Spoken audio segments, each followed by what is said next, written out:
Hello, welcome to Nila Folklore Film Festival. We meet again, and today we are in conversation with Jharana Jhaveri, whose film Kaise Jeebo Re is part of the Panorama section. Jharana Jhaveri is an eminent documentary filmmaker who has produced, directed, documented several people's struggles for more than 3 decades. This film, the documentary Kaise Jeebo Re, centers around the Sardar Sarovar Dam. Upon the completion of the Bargi Dam, 700 meters above Sardar Sarovar, 162 villages in Madhya Pradesh were flooded. 1 million people lost the land they had lived on and worked on for centuries. The Indian government merely considers this an organized destruction of ancient tribal cultures and ecosystems, a trifling price for progress. Shot in the early 1980s, this documentary won many national and international awards and is shown to students in many top universities and administrative institutes of repute. Jharana, we are grateful to have you with us. Pleasure is mine. To host this event, we have with us Suni Sakhi, a social worker and an independent researcher who has graciously accepted our invitation to associate with MIFI. Also, we have with us as the moderator for this event, esteemed Amrit Gangar. Amrit Gangar is a name familiar to all film lovers in India. As a film society activist, historian, critic, curator, and writer from Mumbai, he has been Amrit Bhai, Jharana, Joel, thank you for accepting our invitation. Over to you guys. Amrit Bhai, you may take the stage. All right, thank you so much, Siddharth. You can remove bhai if you like. Yes. Bhai has different connotation. Wow. And thank you, Jharana, to be with us and here, and also Joel. You are the youngest. It's a very lovely confluence. With Jharana, the Jharana, in Gujarati means stream. It's flowing into Nila. And this is a wonderful moment of a stream or rivulet moving into a bigger river, Nila, which is Bharatpura. Bharatpura is a river near Trishur. And many years back, with my children, my wife, we had visited Kathakali school, which is on the banks of this river. We stayed in Trishur, Punnakunam. Punnakunam is a small town near Trishur with Premji. You know Premji? Premji is a great actor, artist, social reformer. He married a widow in 30s or 20s. We stayed with him, his son, and every day we will travel to Kerala. And so I remember this Nila river, the Bharatpura, and Jharana in Gujarati is Zaranu. Zaranu is the stream or rivulet, and Jharana is maybe many streams which are flowing into the river, and they are making actually Nila. So you are the maker of Nila, actually, Jharana. So this is wonderful. Thank you. This is another occasion that we are observing 60th anniversary of Sardar Sarovar project. We started in 1961. The first dam they started. It picked up steam in 1985 when the World Bank started funding it.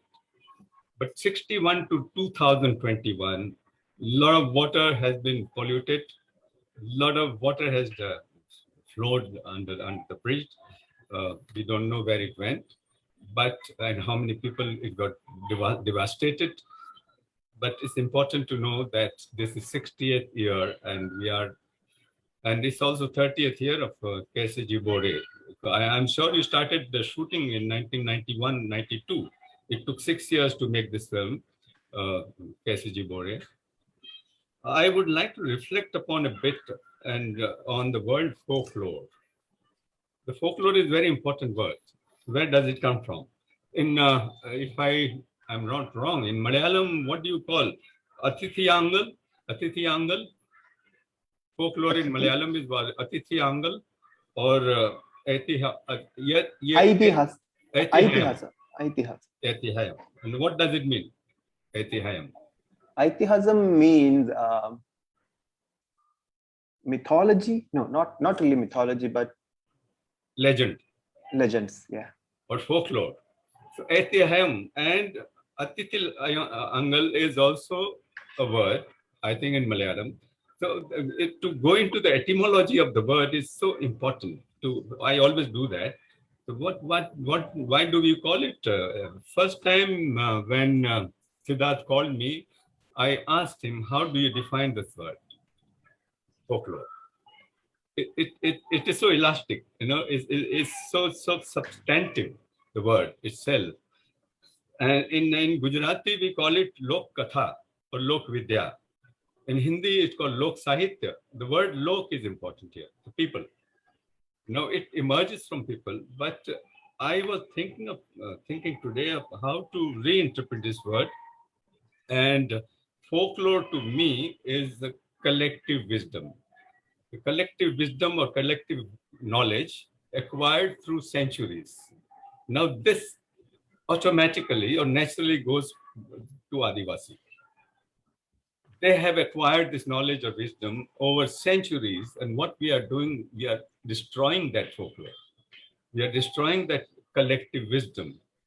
When Adivasi says something, don't destroy this dam, don't build this dam.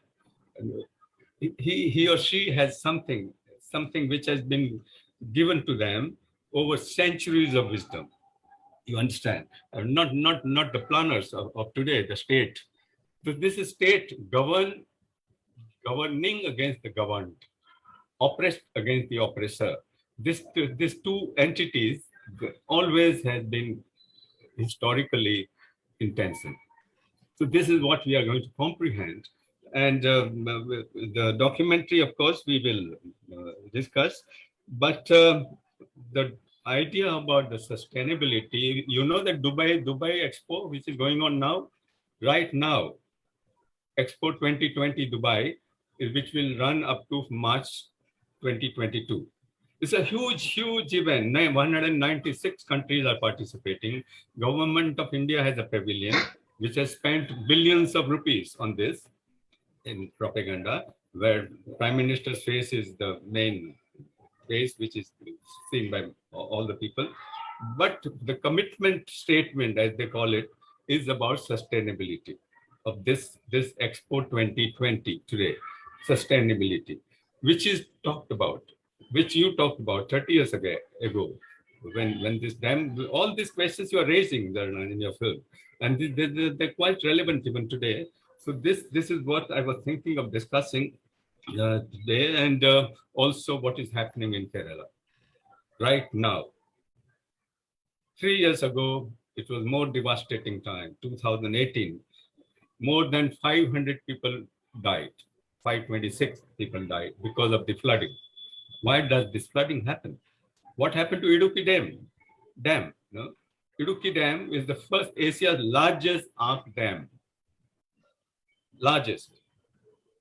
In 2018, it opened all the shutters. Every second, 800,000 liters of water was gushed out, released.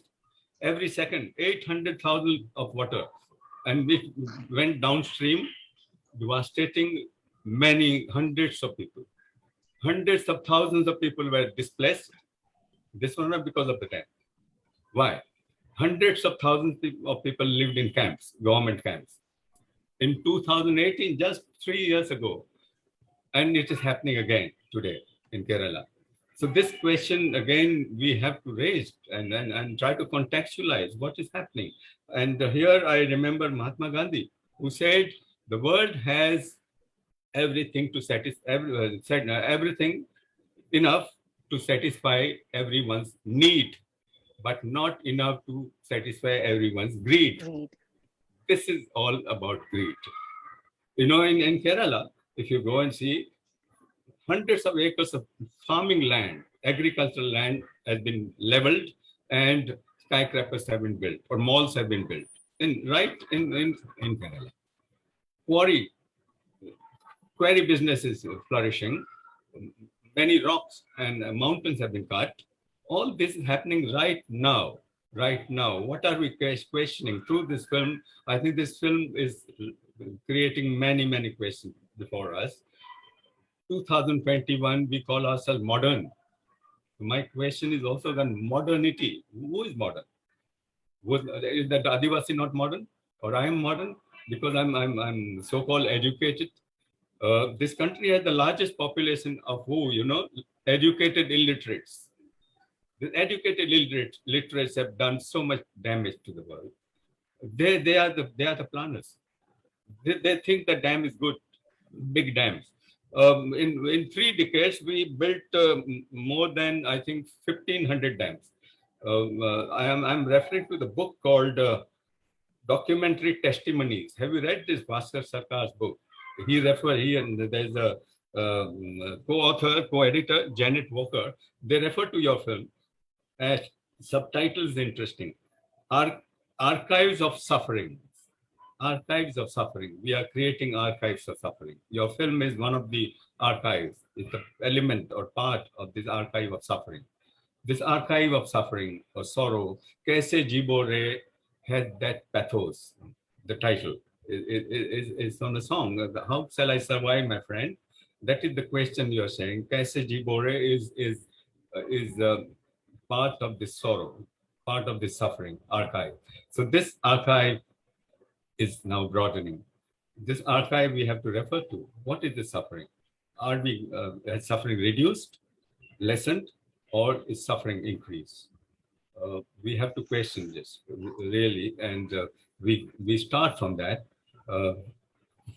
question to present, going back to 97 when the film was released, and it had been shown all across the world, many universities. And the function of this documentary, or many other documentaries like this, is production of thought, production of alternate thought.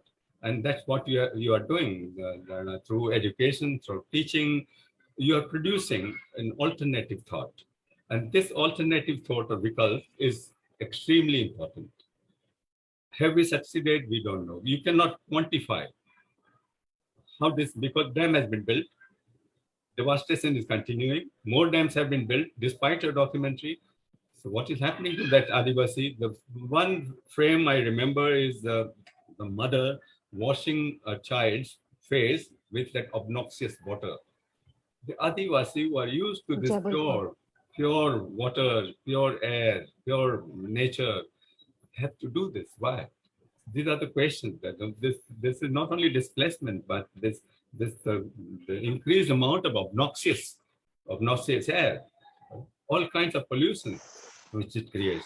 So I think this is what Jharana can throw light upon and maybe provoke us to think more. And we can broaden our context to the present, to the universe, to maybe include Mahatma Gandhi or Marx. Karl Marx said, religion is sigh of the poor.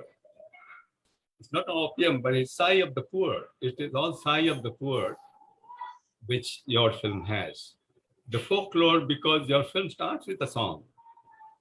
Song plays the role of analgesic. It's a painkiller for the suffering man or woman who has not even enough food to eat. He sings, or she sings. Your song, your film starts with a song. Kaise Jeebo Re has that pathos, that sorrow, that suffering. It's the archive of suffering. Over to you.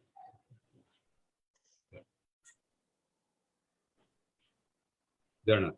Okay. Yeah. I mean,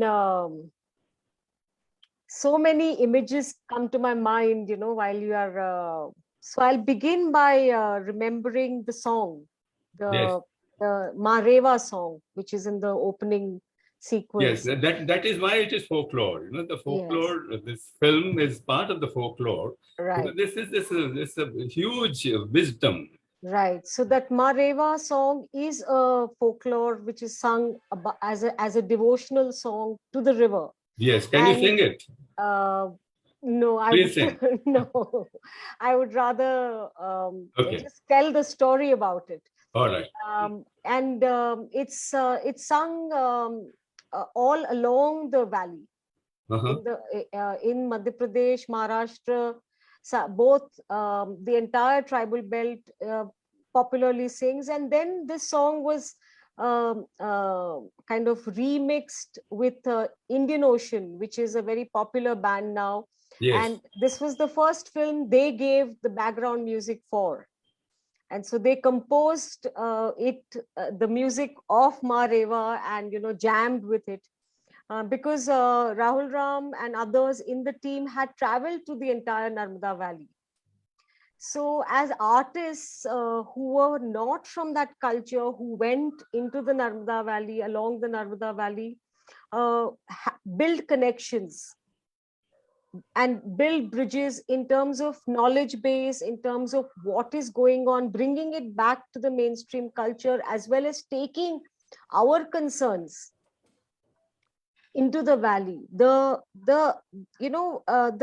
rift is when cultures do not have the space to appreciate each other, have the space to understand that why what is happening to the other.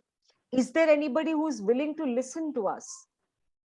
With Bargi, like you said, it was slated to destroy 100 villages, wherein it went on to destroy more than 162 villages.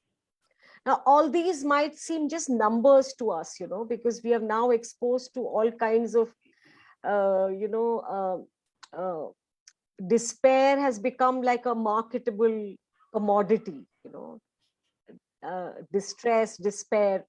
So, but they're real people living. And what I felt transformative, even for me, during the entire 7 years that we were documenting the entire process, shot something like 800 hours, of recorded footage that we have.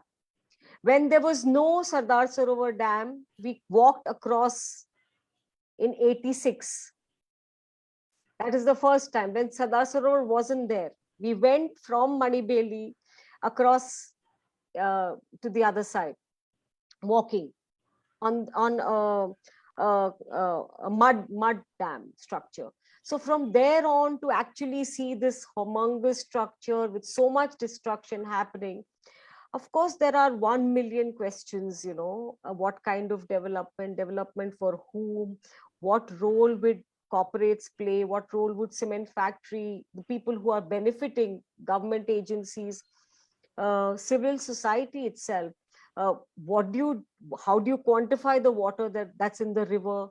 So all these dams were celebrated all over the world, you know during Stalin's time, during Lenin's time. I mean, dams were the way ahead for civilization. So where did it go wrong? If it went wrong, how are we going to address the questions? Where does Nehru actually say dams are temples of modern India, or was his statement misquoted, out of context, and then taught into schools as if every school textbook has that line? Nehru's statement as temples of modern India, dams as temples of modern India. I actually before we used the line in the film, we went and archived the speech where he made that statement. All India radio speech, and he's not eulogizing. In fact, he's saying it was a mistake to assume that dams are temples of modern India. That is the sentence that he's made. That it was a mistake to have assumed that dams are temples of modern India. And this is in 1956. But we didn't listen, And and the see for the vested interest to do what they're doing right, I don't blame them. I blame the ones who want to preserve, want to respect, want to be sensitive, claim to have a cultural investment, an emotional investment into the cultures of our society. We didn't do our work well to stop the kind of destruction that has happened in the Narmada Valley or many other valleys across the world, not just here. Because I think that once we knew, then strategically how to fight it was something that was up to us. If I was making a film, then I had to take the film to the rest of the world. If you were writing songs, if you were organizing festivals, you were a student leader, whatever were your roles in the civil society. And I'm not trying to say, how much we should have won, or there's no winning and losing. These are if the film wasn't there, the struggle, the debates didn't happen, then perhaps the entire environmental debate would have been of a different kind. When Joel called me up the other day, I was surprised, to what he had to say. So I would like him to share that, Joel, please. Uh, yeah, it's just a privilege and honor for me to sit here. Before I was a student and before I went as a student volunteer to Narmada, just to have a detail of the movement, it's Kaise Jeebo Re that I watched for the first time. Coming to what Jharana ji rightly said, when we misinterpret what Nehru said as, temple of modern India, he also again said that these dams are the disease of giant construction and the obsession of Indians and people all over the world with concrete. And he rightfully says that, and we are not, as a student, for the first time I went to Narmada, it was really different from what I was taught in the mainstream education. That dams were seen as a development. And as Amrit ji was saying, I wanted to, take a very popular slogan from Narmada Bachao Andolan, which is Vikas ke naam pe vinash. Like, it's destruction in the name of development. In the name of development. And when we talk about these folk songs, and we mentioned to Jharana, we were talking about it, that a lot of protest poetry has also come out of Narmada. And it has also, these developmental projects are not at all, just not causing destruction and displacement, but also it erodes the civilization and it erodes even history. Like Chikalda has been displaced. Chikalda was the first agricultural land. It's a historical, mark for a civilization where for the first time agricultural land was used in Chikalda in Madhya Pradesh, and that is underwater now.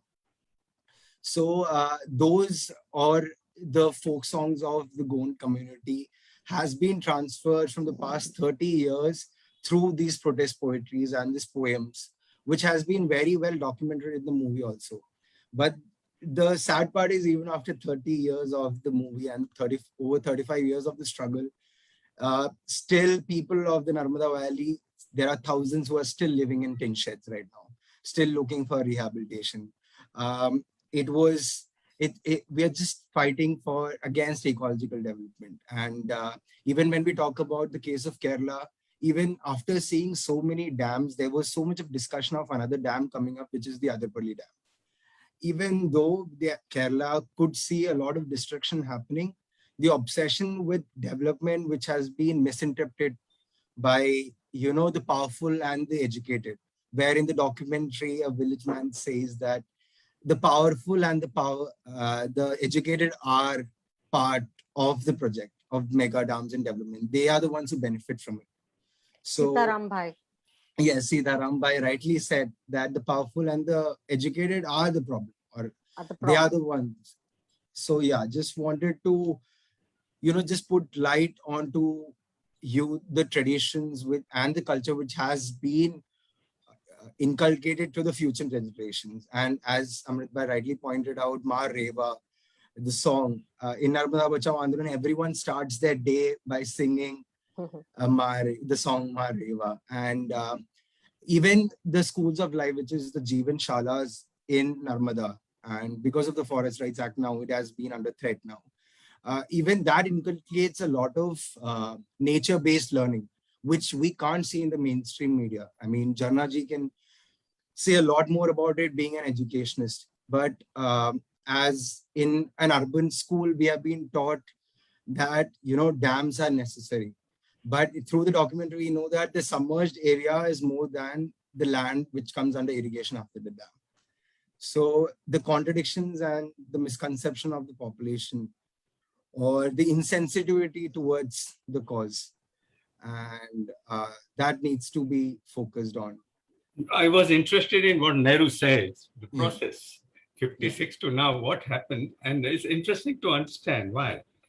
When he said factories and dams are temples of modern India, the temples have become factories now, money-making factories. All the Tirupati, all these, they're big factories, they're minting money. why this transformation? It's not actual factories which employ people. You know, he had a big dilemma when India became Azad, whether to adopt Gandhian economy or Russian model. The Russian model was big factories and big dams, and so that so many Indians can be employed. So it was a very critical. But why this transformation from factories like temples becoming factories? How many temples were built against dams? Huge number of temples were built after say Gujarat genocide happened 2002. So many temples, we don't have the statistics. Big temples, the latest is Ram Janmabhoomi, big temple, which like also devastating in a way, in many ways, many ways. This is all questioning this, and also let me compare 1960 when the Sardar Sarovar project came in. Just 3 years back, a popular film had come, Mother India. I'm sure you have seen it. Mother India, Mehboob Khan's, the first scene, the very initial shot is all this khadi-clad politicians go to Nargis, Mother India, to persuade her to inaugurate the dam. Maybe Bakaranangal, whatever. So she was not very easily convinced, but because husband had died. So she was convinced, finally comes and open the sluice gate of the dam. What happens? You remember the shot? It's extremely important critic of Mehboob Khan, of the present. Nehru was alive at that time. You remember that shot? What is that? Go ahead. What is it? When she opens the sluice gate, what happens? No, please remind me. The water doesn't come out. It's blood that comes out of this dam. Blood. So it's blood. It's extremely stark commentary on that. And then we see the earth moving machineries and building factories and dams and all that. This exactly is the comment. Nobody is talking about that when we talk about Mother India. This is the comment he made in 1957. 1960, this dam comes up. 56, Nehru made this, so allegedly the statement about the dams and factories becoming temples of modern India, etc. So this is all that it was happening in a nation which was in the making. It's a nation building process that we started. Right. And that had become problem. But now today to criticize Nehru because the right-wing project is to demolish Nehru, and which is also dangerous, very precarious. Whether you have to protect, at least he was a secular socialist, whatever, Fabian socialist. But in today's context, the politics keeps on changing, like meaning keeps on changing. There is not one steady meaning. So this 1997, Kaise Jeebo Re to now, many things that happened. And my question to you was, Jharana, will be, do you think the basic question of NBA at that time was against the large dam? At that time, no big dams. And then it came to, I think, broader inquiry into accepted models of development. What should be the model of development? What you say is right, World Bank and our governors, or what Adivasi says is right. This whole question about large dam became this broader inquiry against the model of development. And then it went into engagement, the whole NBA movement, as I see it, engagement against privatization, crony capitalism, or globalization, as it is there. So all this was shifting, even Meda Patkar had been thinking a lot, because you have to change your strategies, and the world is changing. The way world is changing. Even today, now they are getting this wisdom. Even the big banks, even this Expo Dubai 2020, they are questioning whether big dams are good idea. They're questioning that. Okay. What happened? Yeah. Well, actually it's a very important question, which we were also asking, that two things: that is NBA the struggle? Hmm. That's one. That is everything that is being the mouthpiece of the Narmada Bachao Andolan. If one were to say that it was a lucid kind of an organization, there was no membership. It was not a trade union. It was a movement. It was a people's movement. So, but in terms of urban uh, team who were looking at the cost benefit analysis, who were looking at what was the political roles of various political parties, who were looking at the documentation, the irrigation plans, who were looking at the technical, were a set of ex-IITians, along with Medha, and a few others. Now, so when we started documenting, we did spend the first couple of nights in the NBA office. But after that, we went and we were in the villages. Whether it was the first row of villages who were the tribal villages, or up a little up from the river, which were the non-tribal villages, but were the lands that were irrigated, thereon to the rehabilitation site villages, people who were put in rehabilitation sites, who were in tin sheds like he's talking about, or in Jabalpur, where people then finally, after not getting anything, came into shanty towns or in slums in urban areas. So, and we were following what the NBA was talking about in terms of the larger debate. Like I was mentioning to you then, it when in 84 onwards, that's when um, I first came to know about the Narmada struggle, was in 84. It seems like, another lifetime now. Many people who will possibly be watching the film may not have even been born then. So one has to try and give them an understanding of what the world was. The debate was very alive. The the the political parties were very much invested. The media, which was not like the media it is now, was very much invested. The dam builders were very much invested in having dialogues. So one of such dialogues was held in Mandla district, wherein Chief Minister Digvijay Singh, that time, uh, um, uh, uh, uh, Dr. Sharma, who was the uh, uh, tribal secretary, tribal affairs secretary, government of India. Uh, People from Gujarat, I don't know exactly who the person was, but Janaran Vas could not come, so he sent somebody else.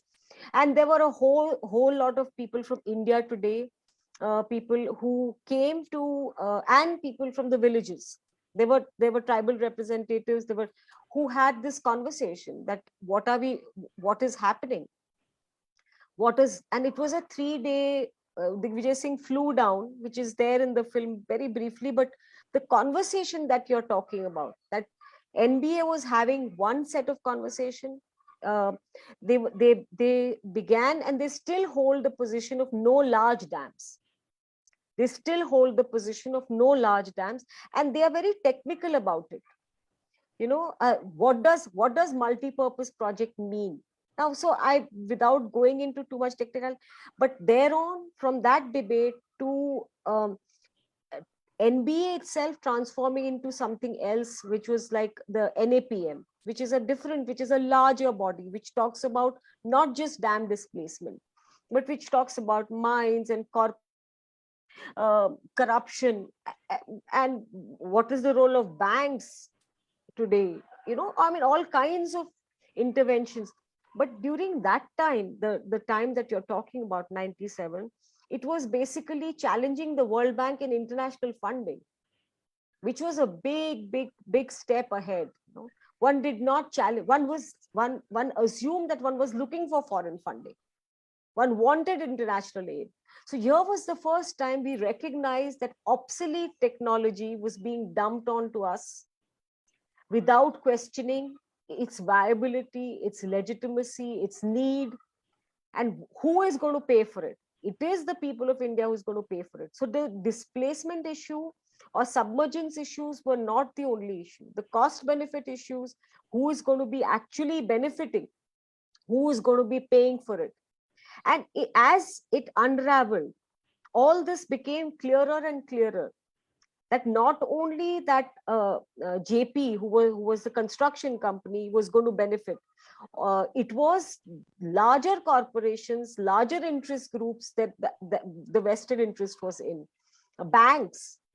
And along the route, which was in 1999 and 2000, that we traveled with the film to Germany with 3 representatives from the Narmada Valley who were elected representatives, Kamluji ji and 2 others, Sheru ji and Urmila, who were elected representatives from the valley to challenge and urge the banks in Germany to stop funding. And we succeeded in managing to convince them, along with the Green Party, who was in power at that time, to give the clearance to the bank, not give the clearance to the Siemens and Hypovereins Bank and the Hermes guarantee, and which initiated the entire process of challenging foreign aid for large projects in a huge way. We managed to stop that funding. So we were called, of course, the whole debate is you're anti-development and all that. Now, therefore, it's very important that when we were crafting the film, see, as an artist, when you're visualizing that, what is the story you want to tell? Whose side of the story you want to tell? Whose version? And how authentic will you be to that reality? How close will you be to whose truth? So our criteria was very clear, that this is the story of the last guy, of the last person in the Narmada Valley whose everything is submerged. So Narayan Bhai was one such person, who was the sarpanch, whose lands, money, everything was drowned in front of our eyes. Manibeli's sarpanch, who stood there, he said, "Doobenge par hatenge nahi." He didn't move. His daughter was 8 months pregnant at that point in time. So, and we were also very careful that we did not want to eulogize or sensationalize when we were crafting the film. So we took a good 2 years to edit. We saw the material. We were very sure that there is a huge distinction between the kind of documentary that stands the test of time. That we want to have a larger conversation on what are the human values. What was the story that was unraveling at that time? How easily people were believing what they were being told. They said, when people came to the village in Bargi, where the struggle had just started, which is documented in the film, they are saying that we believed the government employees when they came and told us, okay, you'll get 1 crop. We'll give you 1 crop. So we said, okay, we live on 1 crop if it's going to benefit somebody else. Now, this simplicity, this humanity today is cannot even be thought of, because we have betrayed. The word has been lost. So, and that has been happening over and over again. And they didn't rectify. What we're trying to tell in the film over and over, that you displace people not once, not twice, not thrice, but this whole issue with the state where there's denial that we didn't do anything wrong. Constantly, like the collector of Jabalpur is saying to us on camera, we don't know of any people from the Bargi Dam who are living here. He's not even half an hour from the slum where people from Bargi are living. So how do we live with this contradiction, and why do we normalize it? Why nobody went and caught his collar and ensured that he never got his next meal? That government employee. Why were we not able to ensure that he didn't get his salaries? That's the reason the folklores are lost. because we were not able to do the follow-up work along with what, so if you watch the film as a young person, Joel, then I can make the film. I can't go and catch his collar because I won't be able to film again. So as young people who are students who get involved, I have to take it ahead where it touches your heart, where it touches your intellectual appetite. You have to take the conversation ahead. You have to take the debate ahead. And that's the reason I was very happy to see this platform, because we created those platforms. As soon as we made the film, we went to Jabalpur. Thereon, we went to something like 70 universities across the country. And we showed the film extensively. And of course, there was no easy way outs. We had a projector, we had a sumo. So if you take it on the projector, we would have screenings in the evening at village squares. Invite the local people, sometimes speak to the sarpanch, sometime a friend whom we knew locally, and we screened the films across. Because when we are talking about an alternative consciousness, you have to at least spread the word. And we used to have huge responses to the film. We used to pass the hat around. We used to have enough money for the next journey, for the petrol.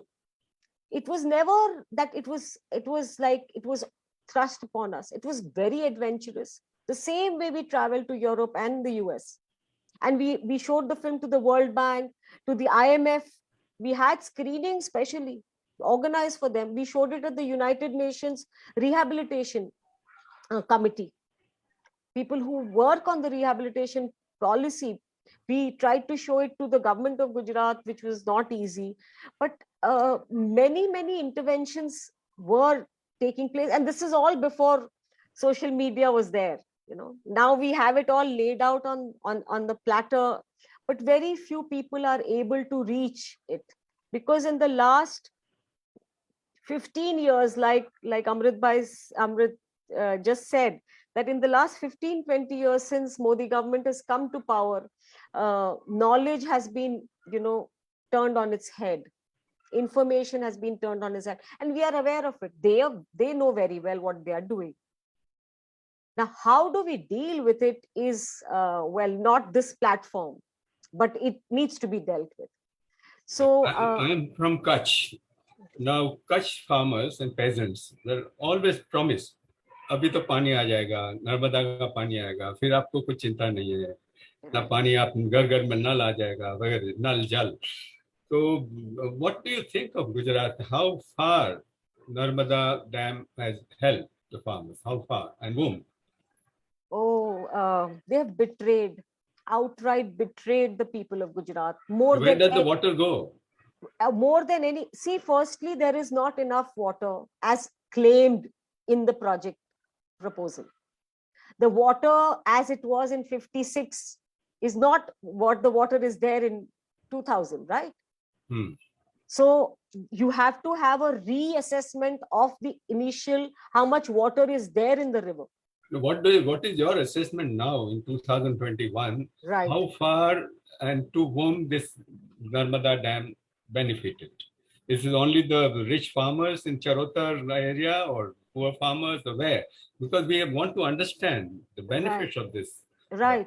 I think it has, other than having a political benefit.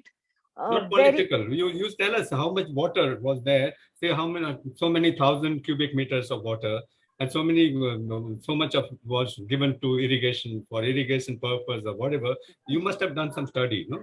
No, more than the study that we did, in the last 15-20 years, we haven't done any study. Okay. Personally, I haven't looked at what has been going on. I've been documenting other stories, so we haven't done.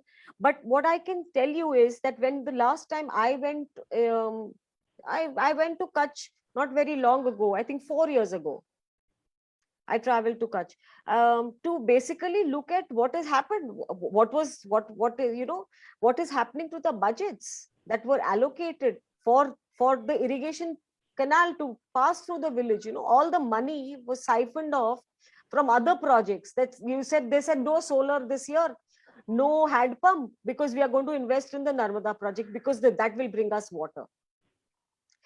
So I cannot simplify for you the betrayal, and actually to say that it's very difficult to do a cost benefit analysis. So Vijayan Punatra is asking us, has any cost benefit study been done?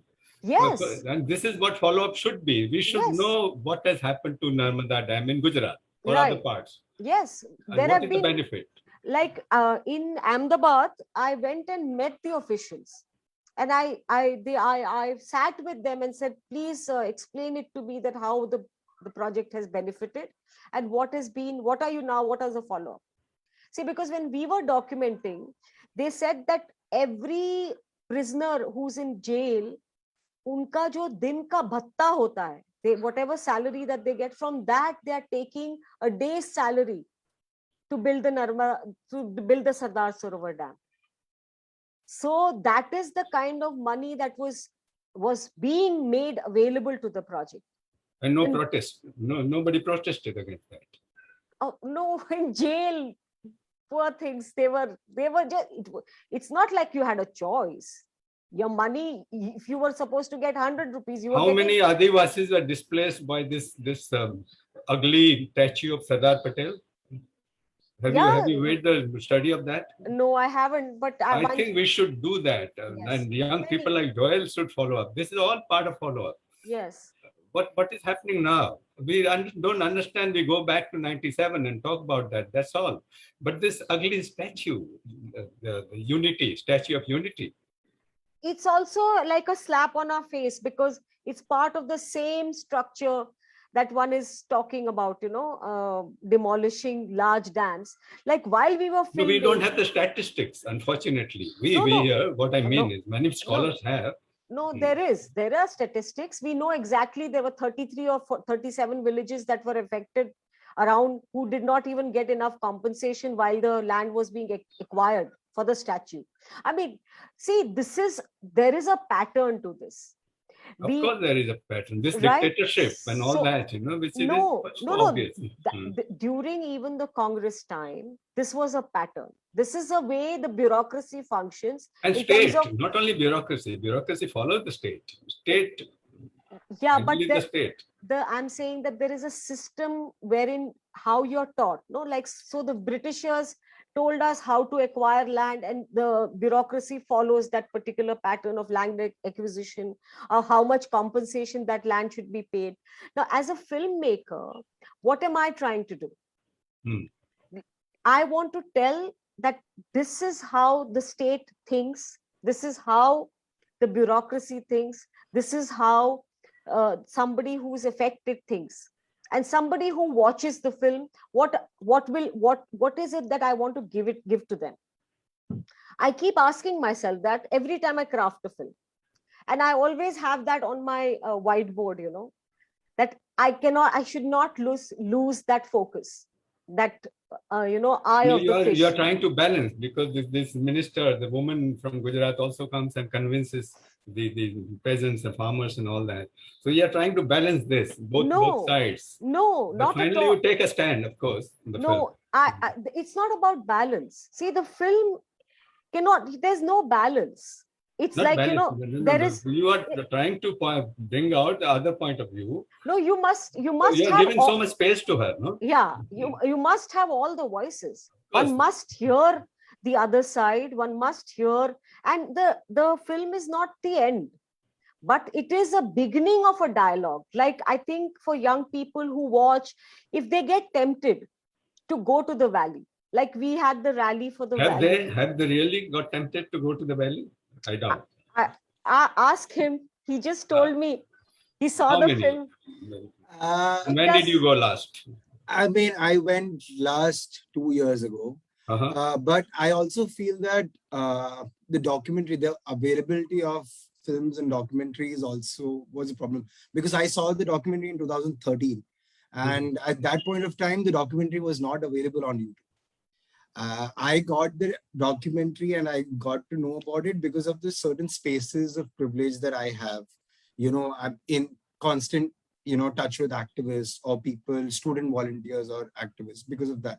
So I feel that is, as Amrit Bhai pointed out, it's how we need to try to, engage more into universities. But I feel that as Narmada as a movement saw a lot of student activists getting involved because of documentaries like this, because there was discussions based on it in various universities, especially in Delhi universities. I still find documentaries of Narmada being screened, not Yes, just of course, about of Kaise course, of course. Jeebo I've Re, seen but Simantini Duru, Anand Patwardhan's, Ali yeah, Kazimi's, Sanjay Kak's, all Yeah. this put together, it makes very strong body of work, about Narmada.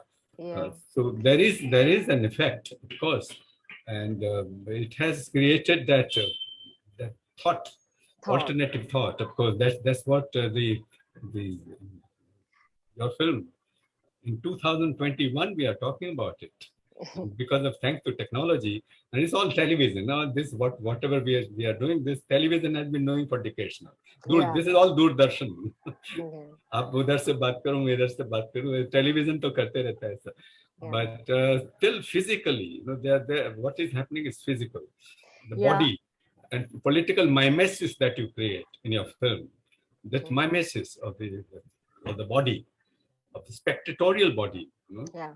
So that's very important thing that we continue doing it, and the young people should follow it up with hardcore statistics, hardcore figures. That's very important, not just emotional responses.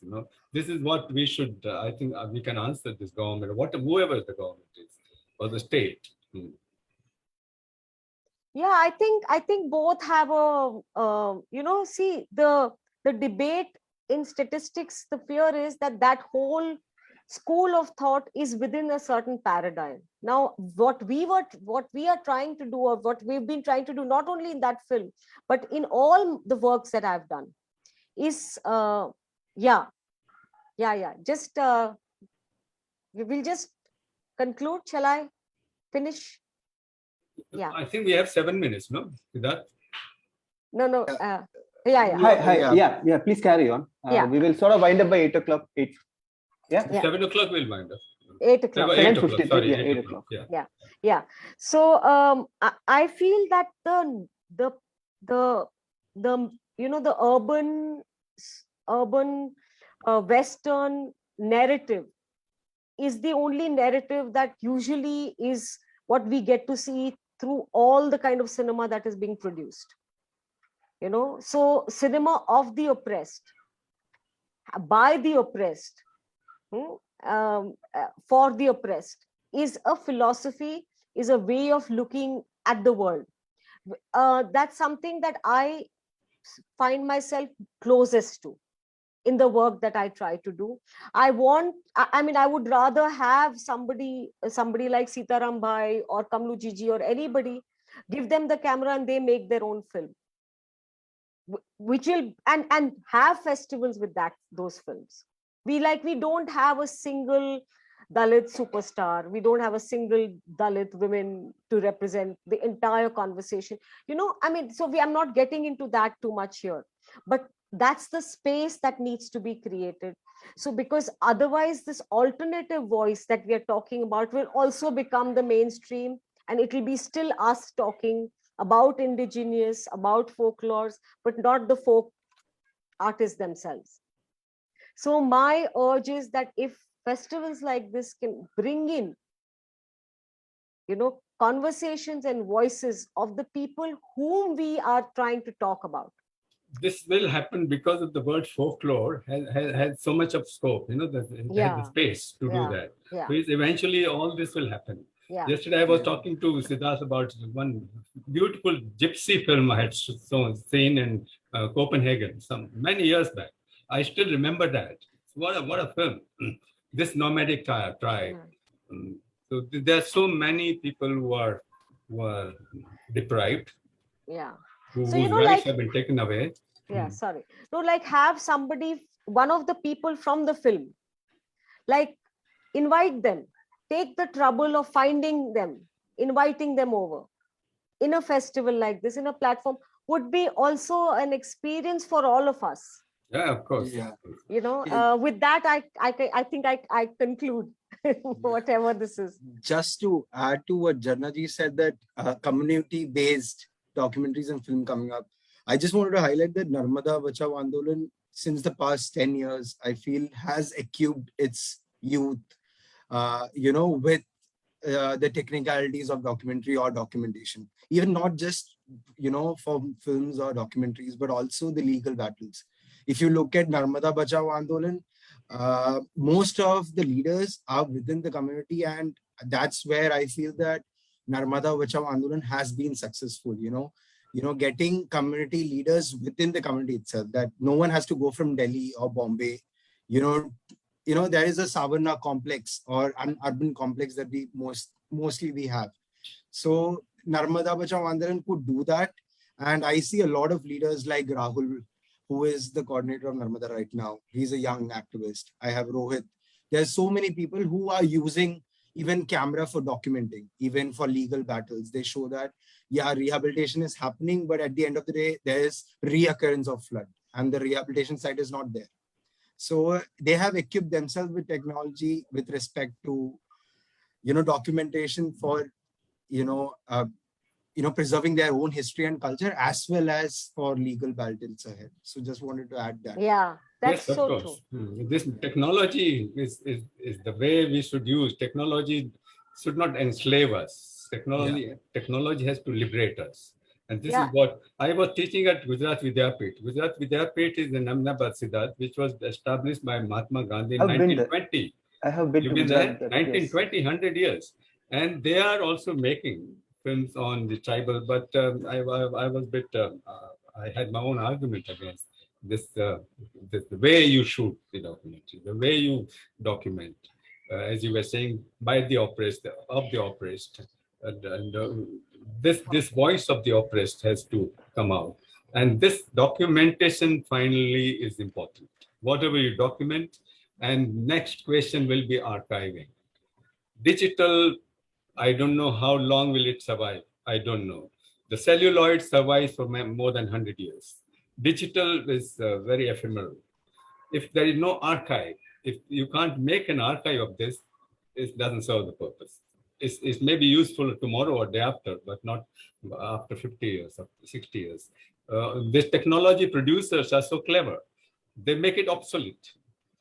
In ISRO, for example, there are thousands of, hundreds of DGB, not digibeta, the Umatic cassette, earlier Umatic. Now you can't even play that. You don't have the equipment to do that. So what do we do? Throw it away. So this technology producers are those capital making, capitalists. They know the game. So you can't even make the archive. Imagine, the archive will be here. So long we remember, fine. Otherwise, films are hundreds years back. Lumiere Brothers films I'm able to see because it was made on celluloid, not digital. You agree with me, Siddharth? Yes. I understand what you're saying. Serious question, very serious question. Don't be satisfied with, I shot something on my mobile phone, I have a document. But next day, it will be gone. It's a very serious question we must address to. And probably Neela Festival will take it forward. The whole folklore aspect. Folklore, 5,000 years back, someone composed a song, we still sing. We still sing the Ruchas of Upanishad. Still sing. But it's all because of the generations of memories which are flowed down. But the moving image will not remain. Because the material is in the hands of the producer. Who is the producer? That capitalist.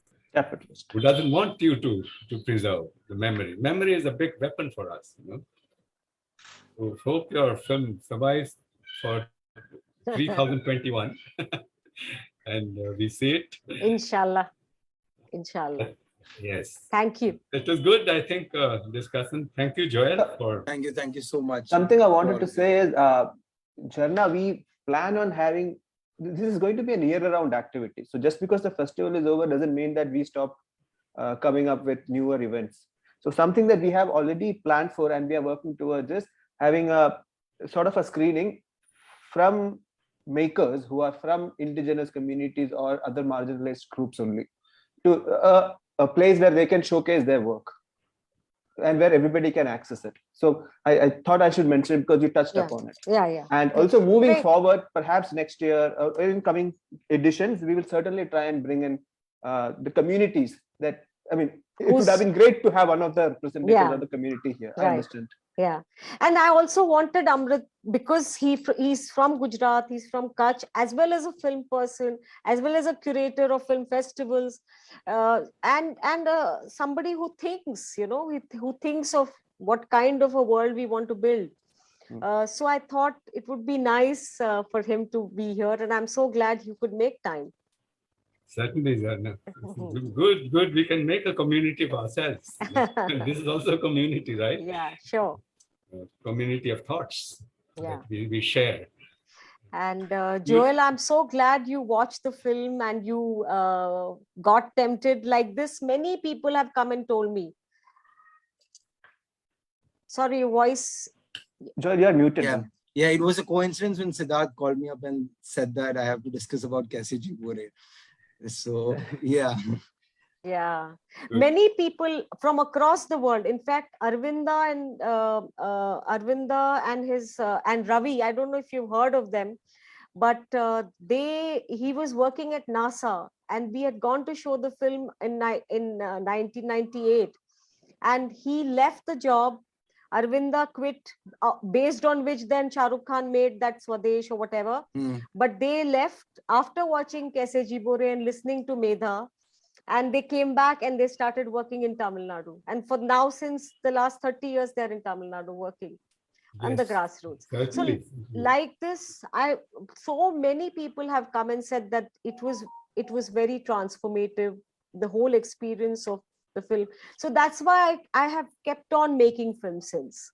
And just like you said, like you started the movie when film in 1984. That's more than 10 years before that I was born.